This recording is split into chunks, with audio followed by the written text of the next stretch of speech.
Comme ça, tu vas t'entendre. Ouais.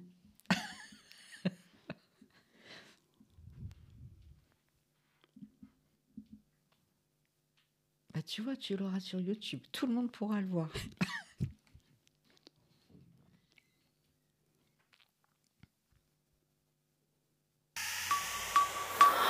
Radio Biarritz, c'est l'Esprit Biarrot. Portrait, sport, musique, info.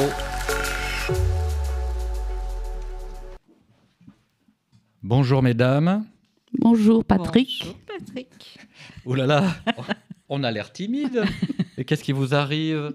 Enfin, en franchissant la porte du studio, il y avait plus d'éclat et de soleil. Oui, mais là c'est le micro. C'est le micro, ça intimide. C'est ma toute première. Bon, mesdames et messieurs, bonjour, bienvenue dans les studios de Radio Biarritz. Nous allons aujourd'hui découvrir une association avec un A majuscule qui s'occupe d'un sujet avec bienveillance, avec beaucoup de joie, de gaieté. C'est un sujet sérieux, on va dire. On va pas dire grave, mais quand même.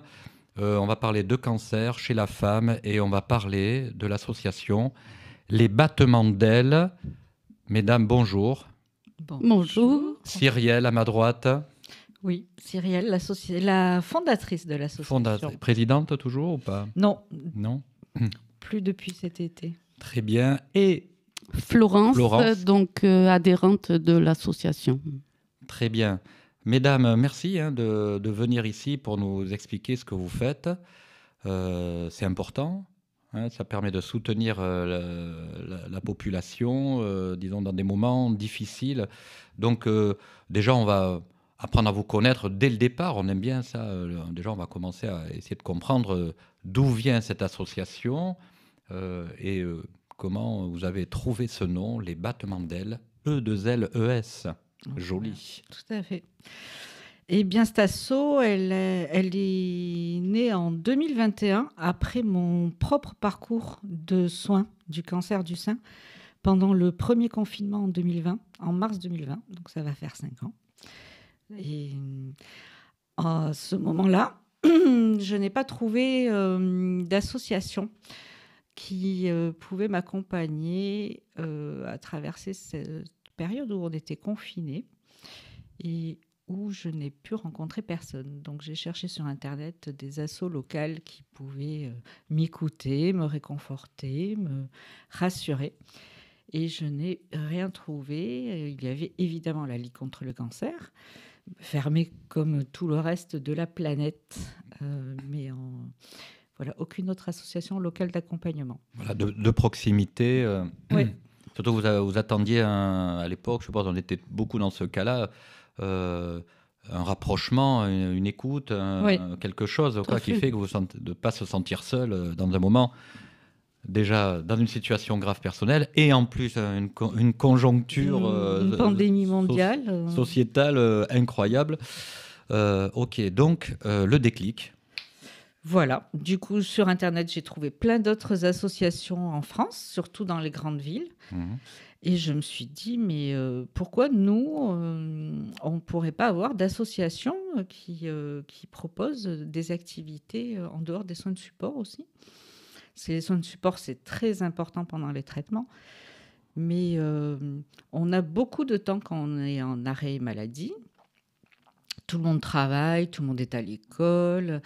Et nous, en dehors des rendez-vous médicaux et des soins de support, on a les journées vides. Donc, ça nous laisse le temps de cogiter seul dans sa maison. Voilà. Donc, je me suis dit, je vais profiter de ce temps pour moi pour faire des activités. J'ai jamais le temps puisque je travaille beaucoup. Donc, je me suis dit, ça va être l'occasion d'aller faire des activités. Donc, c'est ce que j'ai fait. Et c'était super. Et vous faites quoi comme travail ? Je m'occupais des locations Airbnb. Très bien. Biarritz. Excellent. Et nous, on aime la liberté sur Radio Biarritz. Donc, la liberté de jouir de son bien personnel est quand même importante. Voilà. Donc, on aime bien ce genre d'initiative. Bravo. Donc, c'est vrai, beaucoup de travail. Donc, s'occuper de location, surtout dans le coin. Voilà. Et en plus de ça, supporter donc, la maladie. Ouais. Et puis, avec des moments de solitude. Donc là, de déclic, on dit, moi, je vais aider mon je ne vais pas dire... Oui, ma contemporaine, les femmes autour de moi qui vivent la même chose que moi. Oui, tout à fait. De ne pas de vivre autrement, en fait, ce moment, cette période de soins. Ça se passe pendant la période de soins, oui. C'est ça ? C'est de profiter de ce temps-là pour prendre soin de soi et faire des choses qu'on n'a pas le temps de faire tout le reste de l'année. Par exemple ? Par exemple, ça peut être de la poterie, ce que j'ai fait. Ah d'accord, donc votre association. Alors déjà, on va savoir, on va voir un peu, on va aller doucement. Hein. Donc, battement d'ailes. Les battements d'ailes. Ouais, les battements d'ailes. Donc c'est venu comment ce nom ? Pourquoi ? C'est mon mari, c'est un homme. Ah, heureusement qu'ils sont là. C'est un homme qui a trouvé. On cherchait comment appeler cet asso. Pour en même temps qu'elle parle d'émancipation de la femme, qu'elle s'élève, qu'elle vive. Et on cherchait un nom. Et voilà. Et c'est un homme qui a trouvé. Bravo. Hein, voilà. Bon, on arrête là. On a tout dit. C'est tout ce qu'on voulait savoir. Ok, donc... On a trouvé, hein. Donc, battement d'ailes, c'est très joli comme nom, franchement. Il fallait le trouver. Et donc, du coup, cette association, si je comprends bien, accueille les femmes en soins. Oui, en traitement. En traitement, donc au long cours, je suppose, ça dure ces traitements. C'est variable. C'est variable. Donc, alors, du coup, Florence, vous êtes adhérente, donc je suppose que vous êtes dans une phase comme ça. De solitude, Je l'ai été. Vous l'avez été. Maintenant, j'ai terminé mon traitement, le protocole, et j'ai juste après un traitement par médicament pendant 2 ans, mais je compte reprendre mon activité professionnelle, voilà. Mais qui est ? Je suis assistante commerciale chez un concessionnaire pour la vente de camions utilitaires et véhicules poids lourds, une marque française. Très bien. Donc, je tairai le nom. Voilà. Donc, c'est quand même un boulot aussi un peu stressant, puisque je travaille avec les commerciaux, mais qui me plaît et j'ai envie d'y repartir. Super, bravo. Un peu d'appréhension, bien entendu, puisque après un an d'arrêt, c'est un petit peu difficile. Un an d'arrêt. Et justement, cet assaut m'a permis de rester en contact avec d'autres personnes, de partager, d'échanger, de couper la solitude et l'isolement, sans quoi je ne sais pas ce que j'aurais fait pendant un an. Je me levais le matin et si j'avais pas d'activité, je tournais en rond chez moi. Donc comment vous avez entendu parler des battements d'ailes ? En fait, moi j'ai vu une affiche au service hématologie à l'hôpital de Bayonne. D'accord. Sinon, effectivement, l'hôpital ne propose que la Ligue contre le cancer. Elle ne parle pas de cet assaut-là. Mais il y a des affiches, donc je l'ai vu comme ça. En hémato, peut-être, parce que peut-être en hôpital de jour, l'association est référencée sur la plaquette des soins de support de l'hôpital de jour. D'accord. Voilà, donc en hémato, l'an dernier, quand tu y étais, parlez bien. On n'était pas encore référencé en hémato. D'accord. Donc, une affichette. Donc, comme quoi, c'est encore efficace, ces affichettes. Hein. Donc, il n'y a pas que Instagram, les réseaux sociaux. Non, il y a encore le papier. Hein, c'est vrai que quand il n'y a plus rien, il reste encore le basique, les rencontres, le papier, des choses de la base. Et après, la communication, parce que moi, j'ai commencé donc par la Ligue contre le cancer, n'ayant pas connaissance de l'assaut, les battements d'ailes. Et chaque personne, j'ai rencontré une personne en faisant du yoga. Et on a échangé et voilà, on s'est retrouvés en même temps pour s'inscrire à l'assaut. Et après, je n'ai cessé que de vanter l'assaut, les battements d'ailes, qui proposait bien plus d'activités que la Ligue contre le cancer, même si elle est tout à fait aussi efficace Oui, et agréable, c'est autre chose. C'est différent. Pas les mêmes accompagnements, on est complémentaires. Voilà. La Ligue contre le cancer sont vraiment dans les soins de support qui sont indispensables pendant les traitements. Très bien. Et donc, du coup, est-ce que donc vous avez connu comme ça par une affichette, vous êtes donc il y a le support sur l'affichette, il y a le téléphone, vous avez appelé Cyrielle. Oui, parce qu'il y a un programme mais qui était périmé. Donc, je suis allée au secrétariat, on m'a dit vous avez un téléphone, vous appelez, c'est ce que j'ai fait. Voilà. Et là, du coup, un accueil. Tout à fait. Incroyable. Oui. Cyrielle. Un accueil à l'extérieur, presque au milieu des pins, là, dans la zone d'Anglette, en allant à la barre. Ah oui, c'est génial. Donc, voilà. Donc déjà, le cadre est sympa. Déjà, le cadre est sympa. C'est quoi? C'est un local? C'est un bureau? Oui. C'est un tiers-lieu de santé. C'est à la Générale à Anglette.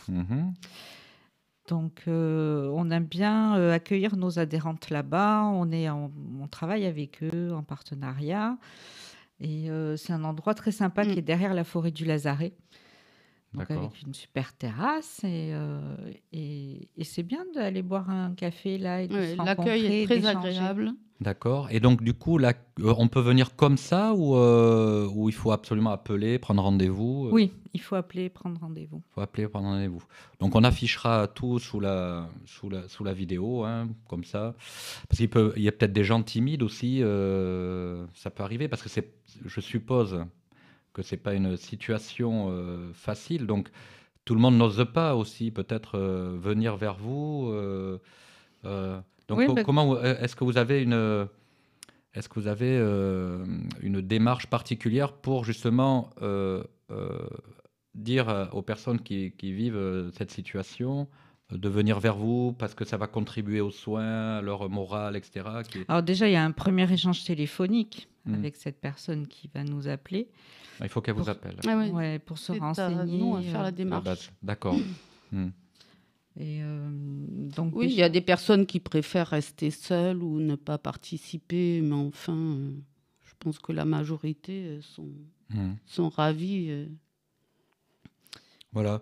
Bah, écoutez, on va faire juste la petite pause en montrant une petite vidéo que je vois sur votre site internet. On va la montrer en même temps à nos auditeurs. Voilà, donc je vais la passer maintenant, si ça ne vous dérange pas. Allez. Voilà, donc là, je sais, vous pouvez peut-être en dire deux ou trois mots, si vous voulez. Ah bah là, c'est une petite vidéo d'activités qui ont été proposées, comme des concerts, des spectacles, des créations qu'elles ont faites. Ah, très bien, donc c'est une bonne introduction, cette vidéo, parce qu'on va parler justement des activités. La poterie. Des gâteaux. Oui, il y a de tout. Ça rigole plus. De la couture. Voilà. Des sorties, effectivement, des visites, des balades, des randonnées. D'accord, donc là, c'est l'association qui organise tout ça. Qui planifie. Donc, oui, c'est pas pareil, on va faire la différence, vous allez nous expliquer la différence. Donc là, l'idée, c'est quoi? C'est que vous mettez en compte, vous choisissez avec vos adhérents des activités? Non, l'association planifie tout un programme d'activités sur chaque mois. Et donc, ensuite, on le propose aux adhérentes. Et donc, effectivement, il y a 3 ans, quand on a démarré avec une activité par semaine, puisque l'association démarrait. Aujourd'hui, on en propose 1 à 2 par jour. Donc, c'est très varié. Ah, d'accord. Combien il y a d'adhérents? Alors, aujourd'hui, on est à 148 adhérents, tous confondus. Adhérentes? Non, adhérents. Adhérents. Parce qu'on est une association loi 1901. Tout le monde est le bienvenu dans notre association en tant qu'adhérent solidaire. D'accord, pour participer, pour apporter le soutien. Accompagner. Alors, justement, parlons-en alors de ces bénévoles. Donc, il y a les adhérents qui bénéficient, donc des usagers qui bénéficient des activités. Et aujourd'hui, elles sont 58. 58 quand même. Oui. De la région. Oui. La région qui s'étend. Sur le BAB, Briscoux, Sasparin. Saint-Palais. Alors, Saint-Palais, c'est en plus. Ah oui. pardon. Voilà. Saint-Palais, c'est en plus, d'accord. Oui, c'est depuis l'an dernier, depuis septembre, en partenariat avec la commune de Saint-Palais et l'hôpital de Saint-Palais, on a pu mettre en place un planning d'activités pour les adhérentes de ce secteur géographique. Et donc, il y a autant d'accompagnants, de bénévoles? Non, pas encore. Sur Saint-Palais? Non, je parle en tout. Là, vous m'avez dit il y a une cinquantaine de... Aujourd'hui, il y a 58 adhérentes sur le BAB. Oui. Et une dizaine sur Saint-Palais.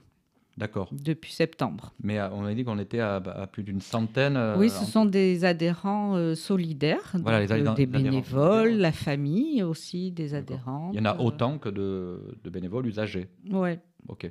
Ben, c'est bien. Alors donc du coup, qu'est-ce qu'ils font concrètement?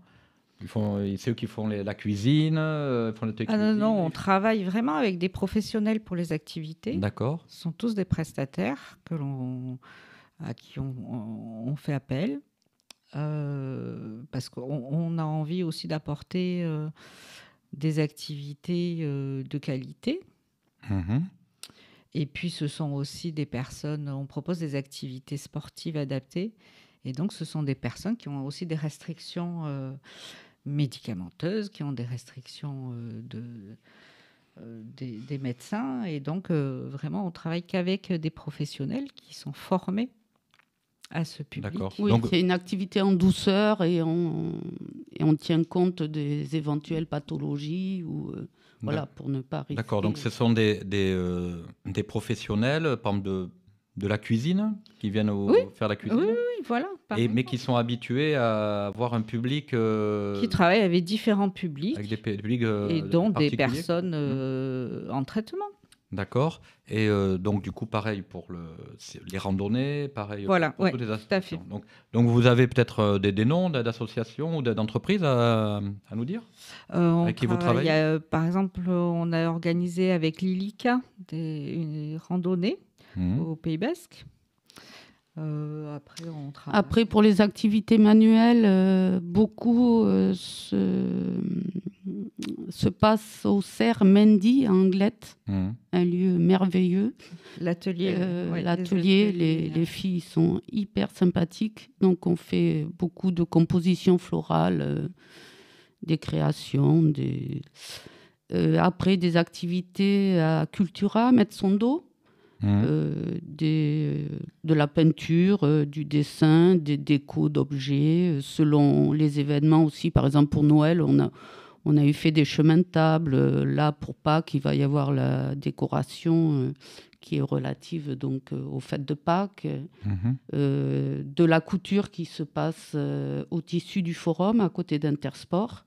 Ce qui permet en fait de ne pas toujours être dans le même lieu de la générale. On va effectivement dans chacun des ateliers comme si on faisait partie d'un atelier en particulier, quoi. Ça permet de changer, de voir différentes personnes aussi, et qui sont toutes dans la bienveillance, l'accueil, et ne jugent pas, et voilà, il y a aucune pression, quoi. Chacun va à son rythme et ça permet de découvrir des activités que l'on ne soupçonnait pas. Le théâtre, par exemple? Et il y a le théâtre aussi. Très bien. Alors, vous exercez avec qui, le théâtre? Alors, on travaille avec la compagnie Hecho en Casa d'Anglette. D'accord.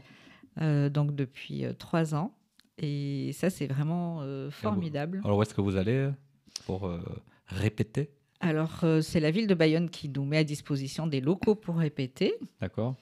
Et donc, ensuite, les adhérentes qui participent à cet atelier théâtre présentent leurs pièces de théâtre, leurs représentations au public fin octobre, chaque année. Où ça?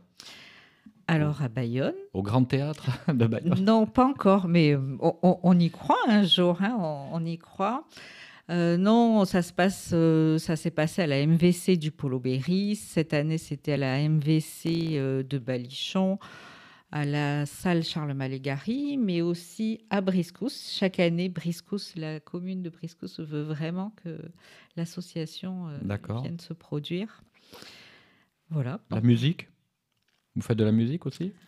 Non. Non, il y a un atelier musicothérapie. Oui, avec voilà, un peu une thérapie pareil, relaxation par les instruments de musique. Du coup, je prends la balle au bon pour demander, est-ce que il y a un encadrement médical à chaque activité? Non, Non.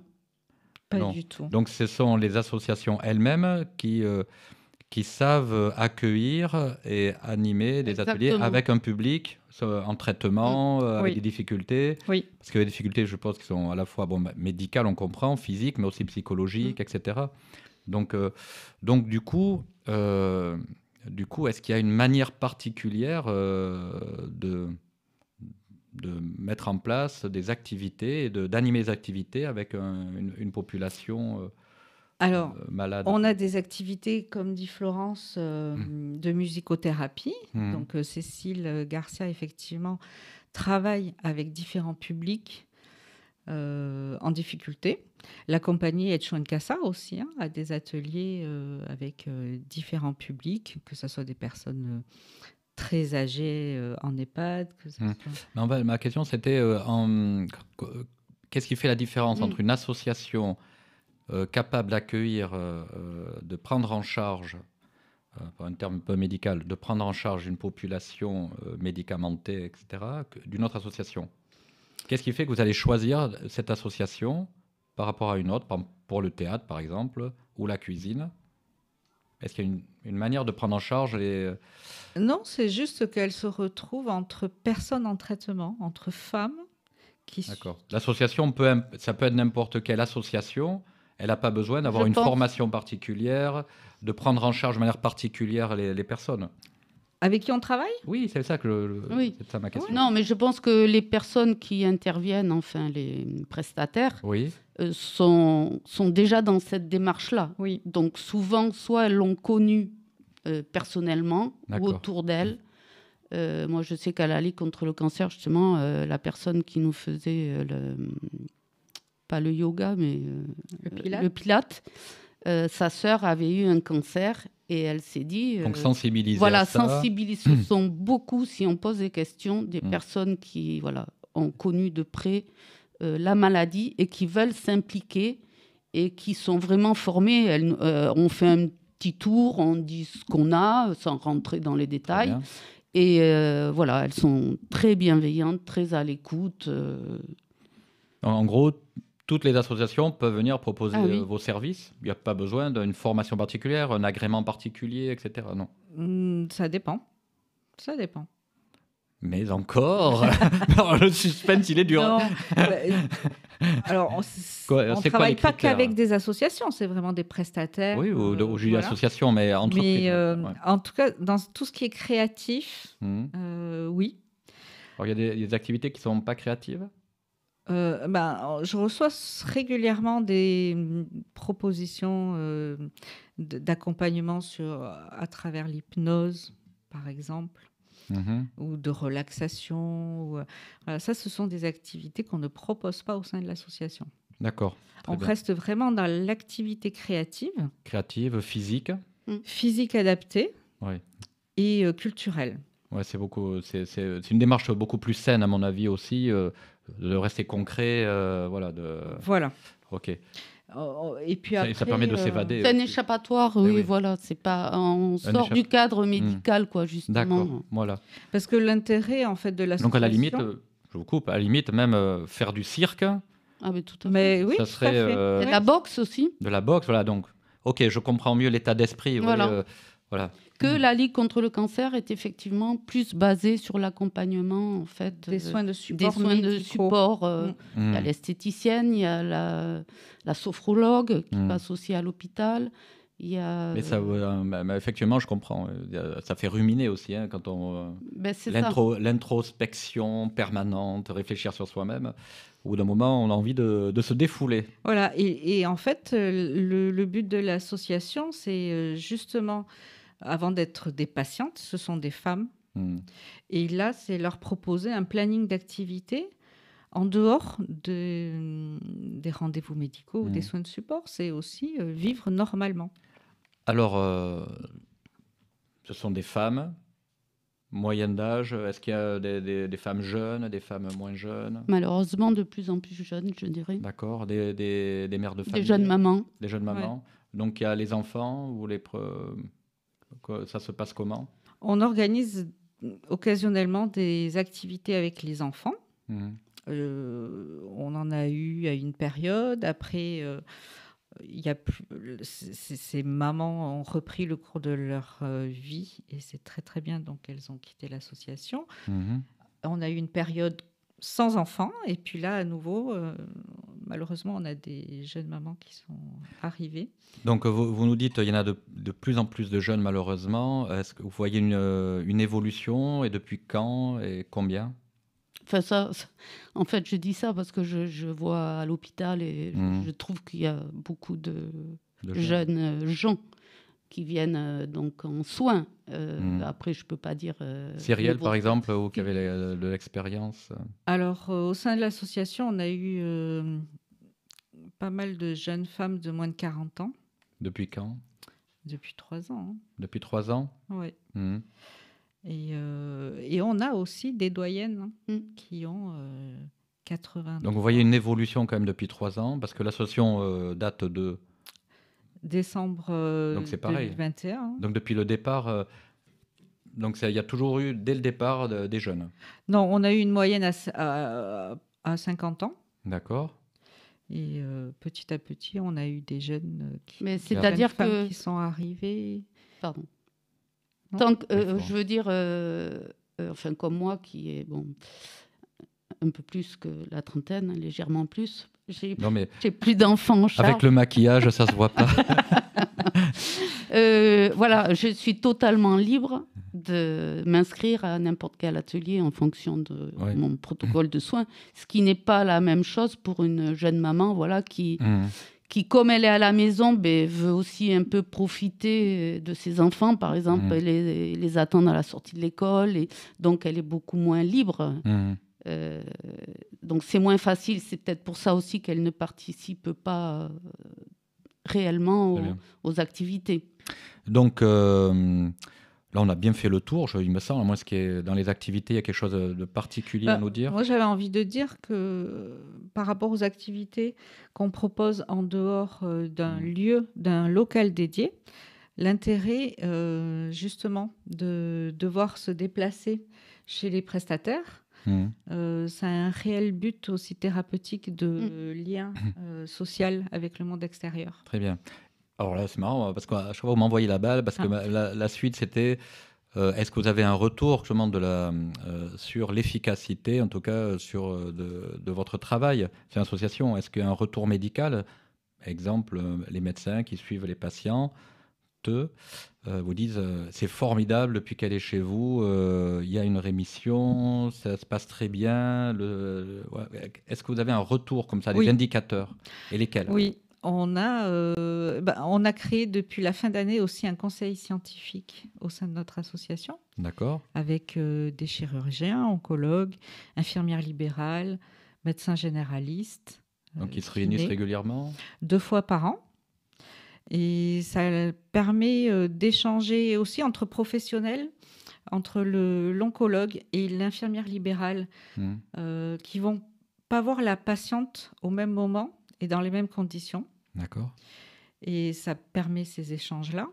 Et aussi, du coup, de faire des retours des deux côtés, c'est-à-dire nous, en tant qu'association de patients, de faire un retour auprès des professionnels de santé sur nos adhérentes, et eux aussi, du coup, de faire un retour par rapport à l'association.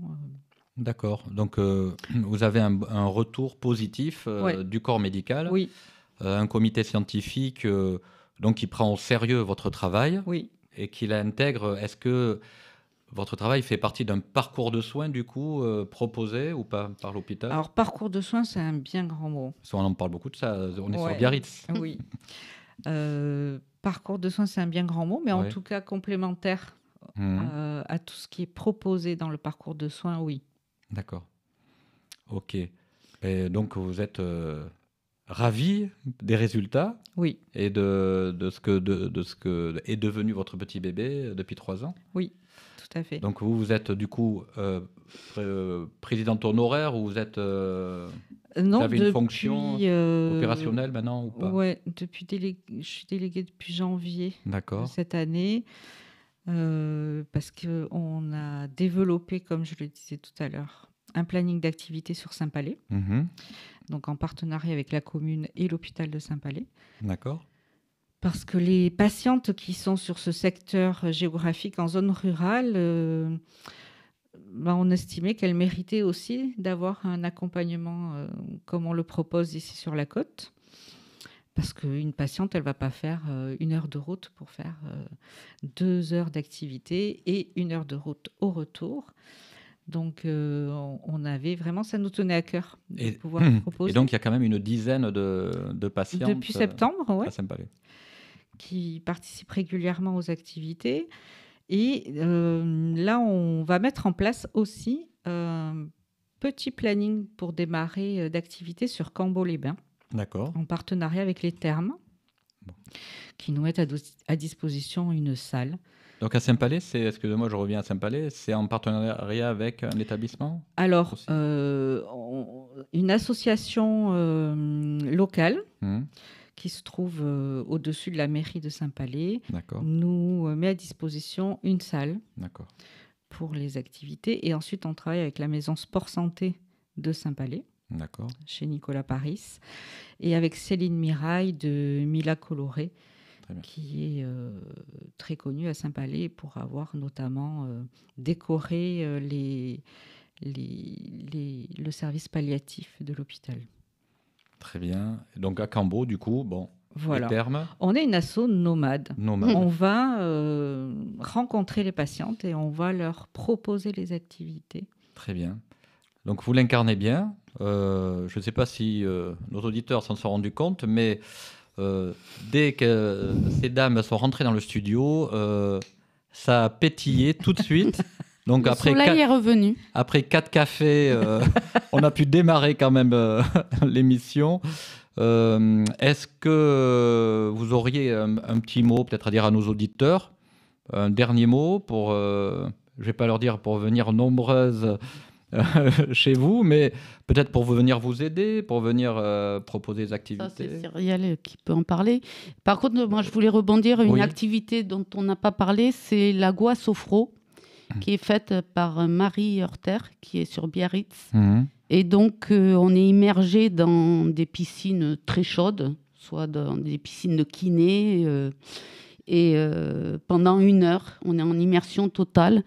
Et donc, elle nous parle et ça fait un bien fou. On sort de là complètement. Voilà. Ce sont les séances de sophrologie dans l'eau. De sophrologie dans l'eau, c'est remarquable. Voilà, les très grands cuisiniers aussi font ça quand ils font une bonne soupe avec de l'eau très chaude. Ils parlent à ces petits légumes, ça frétille, ça fait des petites bulles. C'est magnifique. En tout cas, nous, on ne frétille pas. Non, mais bon, vous flottez. Bon. Voilà. Et moi, j'avais envie de dire aussi qu'il y a la course Odyssea qui se déroule le week-end de Pâques, le 20 avril à Bayonne. Et c'est une course qui est organisée donc par l'association Odyssea, qui est nationale, et qui reverse les fonds à chaque association locale. D'accord. Donc, on bénéficie de ces fonds-là. Et il faut être nombreux à s'inscrire. Tout le monde peut s'inscrire. Il y a 1 kilomètre je cours pour maman, pour les enfants. Il y a la marche 5 km, la course 5 km et le 10 km course chronométrée. Et c'est ouvert donc à tout le monde, aux hommes, aux femmes, aux enfants. C'est bien de venir le faire en famille, c'est une belle journée. Et puis c'est le dimanche de Pâques, mais on peut démarrer par le sport le matin pour bien manger à midi. Ça c'est bien. Il n'y a pas très longtemps, j'ai rencontré Capwoman qui fait des raids. Oui. Vous connaissez aussi? Tout à fait. Ça a l'air sympa. Cette année, ça sera mixte. Ça sera encore plus sympa. Et est-ce que Octobre Rose, vous participez à Octobre Rose? Oui, bien sûr. Bon, voilà. Et parce qu'il y a des associations qui s'occupent du cancer chez la femme, d'autres associations. Donc vous êtes en relation, vous faites des Oui, choses. on se retrouve toutes les associations locales, puisque depuis 2021, post-Covid, il y a eu beaucoup d'associations qui se sont créées justement post-Covid. Oui. Intéressant tout à fait. Comme moment dans le temps où les associations contre le cancer ont fleuri. Oui, exactement. Oui. Et Octobre Rose, c'est effectivement concentré sur un mois que l'asso, c'est tout le temps. Cyrielle, elle est dispo 24 heures sur 24, comme une assistance automobile, je veux dire. Elle est toujours là pour répondre à toutes nos questions, nos interrogations, avec bienveillance, gentillesse. Voilà. Il n'y a pas de jugement dans l'asso parce qu'on partage toute la même chose. Et il n'y a pas de, je dirais, entre guillemets, de mauvaises paroles, parce que les gens ne savent pas comment parler face à la maladie et parfois c'est pas toujours bien ressenti. Donc là, on y va. Si on a envie de parler, on peut échanger. Il y a toujours des personnes. Et il y a des personnes qui font leur petit atelier, qui s'en vont au suivant. Ça, chacun le vit à sa manière, quoi. Mais c'est vraiment une façon de s'évader et de sortir de la morosité, de la solitude. En plus, l'adhésion est remarquablement basse. Même trop basse, je trouve, pour tout ce qui est proposé, toutes les assos, parce que par exemple la couture, on n'achète même pas le tissu, quoi. On y va, on nous propose le tissu, les machines, tout est à dispo, quoi. Donc la cotisation. C'est remarquable. Donc la cotisation de 20 € à l'année. Donc vous vivez avec des subventions. Exactement, ils font. Pas encore. Du mécénat. Oui, beaucoup de mécénat. Donc un appel au mécénat parce qu'on sait qu'ils nous écoutent. Oui, beaucoup de mécénats. Donc, entreprises, particuliers. Entreprises, beaucoup d'entreprises locales et nationales. On travaille notamment avec. Parce que vous êtes national, du coup. Non, pas du tout. Des entreprises nationales. Ce sont les entreprises nationales qui viennent vous aider localement. On a des entreprises nationales et même internationales qui sont notamment DHL, les transports DHL. Où on a bénéficié de dons de la part de l'entreprise nationale et aussi où on a pu participer à un concours interne de leur entreprise auprès des associations. Très bien. Et donc, on a pu bénéficier aussi d'un don de l'Europe. Et ensuite, on travaille aussi avec des associations, des entreprises locales comme les Galeries Lafayette de Biarritz. Très bien. Voilà. Donc, salue. Toutes les entreprises locales, si elles veulent nous soutenir, ce sera avec grand plaisir. Donc, je vais rappeler le mail de l'association. Donc, les battements d'ailes, tout attaché, alors les battements d'ailes, c'est E2LES, oui. @gmail.com. Oui. Et puis un petit numéro de téléphone qui est toujours valable. Oui, bien sûr. Donc, je vais le dire si vous voulez. Ouais. Voilà, le 06 19 39 05 86. Et donc, on va tomber sur qui ? Sur moi. Voilà. Donc, c'était Cyrielle, mesdames et messieurs, et Florence de l'association Les Battements d'Ailes. Merci de votre fidélité. Merci à vous, mesdames, d'être venues nous expliquer un peu votre belle association. Et surtout, mesdames, n'hésitez pas à franchir la porte. Vous ne le regretterez pas. Vous rencontrerez Florence qui est très, très joyeuse. Travaillez vos abdos avant parce que ça va rigoler. Mais justement, on profite de ce moment-là pour rire et sourire et se retrouver. Parfait. Mesdames, Merci je retourne beaucoup. à la technique. Merci. Je vous laisse en compagnie de nos auditeurs. Voilà, quelques secondes. À bientôt. À bientôt. Merci beaucoup. Et merci à tous. Merci, bonne journée. Au revoir. Radio Biarritz, c'est l'Esprit Biarrot. Portrait, sport, musique, info.